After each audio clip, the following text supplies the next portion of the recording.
Hi, Rudy. Thanks for taking a few minutes to talk to Sure. us today. So the 5G discussion has mostly focused on the new radio, new spectrum, and services. Right. So how does that impact the IP network? Well, yeah, 5G will have a wholesale impact on the way IP networks are being built. First of all, there is a whole new RAN technology being introduced, of course. That will impact the way networks are being dimensioned and designed. First of all, with 5G, we're going to see the introduction of millimeter wave technology, which means massive capacity, but also smaller coverage. So we're going to see a densification of the network, and we're going to see an increased capacity of the network as well. So we need to engineer for that.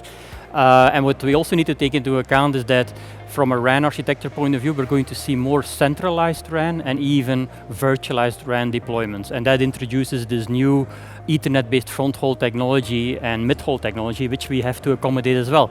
So if you look at 5G transport networks of the future, they're going to be massively more capacity, probably 10x more than we have today.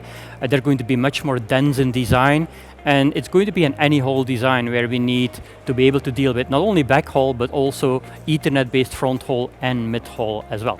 So it's going to have a whole wholesale impact on the network.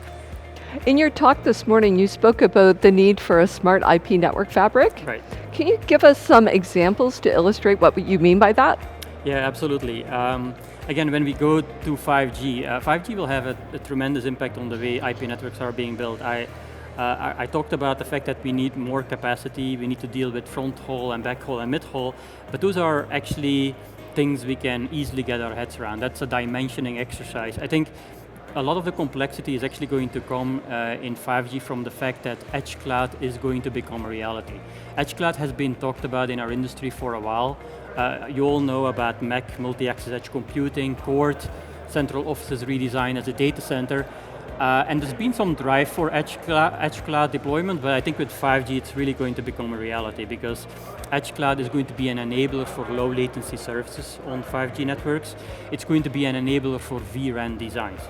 That means that we need a fabric that is going to be this hybrid between traditional wide area networking assets and cloud assets, a telco cloud environment that, of course, it's much more complex than what we're building today. So we need a smart IP fabric to deal with that. And a smart IP fabric means a fabric that is built around a cloud native packet core that supports control plane and user plane separation, with the flexibility to pick whatever user plane fits your needs the best, whether it's virtualized or physical specialized hardware. What the smart IP fabric also means is that you need a better way to orchestrate between those cloud assets and the wide area networking assets. And we came up with a new architecture called NFIX, Network Function Interconnect Architecture, that automates the interconnectivity between virtual elements and physical elements with guaranteed SLAs. And that's going to be really critical in this future 5G architecture. Now, network automation is a very important topic. Right. What's Nokia doing to help our customers with automation? Yeah, I think network automation, without any doubt, is one of the big themes in our industry right now. It's something that we all need to evolve to, and 5G is definitely a driver for that, because 5G means increased complexity, and the only way to deal with that is enhanced levels of automation, right? And automation means basically that we need to go to a new operational model. In the end goal is that we get a self-provisioning, self-optimizing, self-healing, self-defending networking infrastructure, which minimizes human involvement. And there's multiple components you need, which Nokia are delivering. You need a routing infrastructure that can support and provide real-time insight and information about what's going on in the network. You need analytics engines that can process that information, enrich it, correlate events, find anomalies, and basically translate that information into useful insights that, in that case, an SDN controller can absorb and translate into new policies you apply to the network in a fully automated way. So I think Nokia is providing a whole solution here. We have deep fields doing the analytics processing, basically turning data into insights.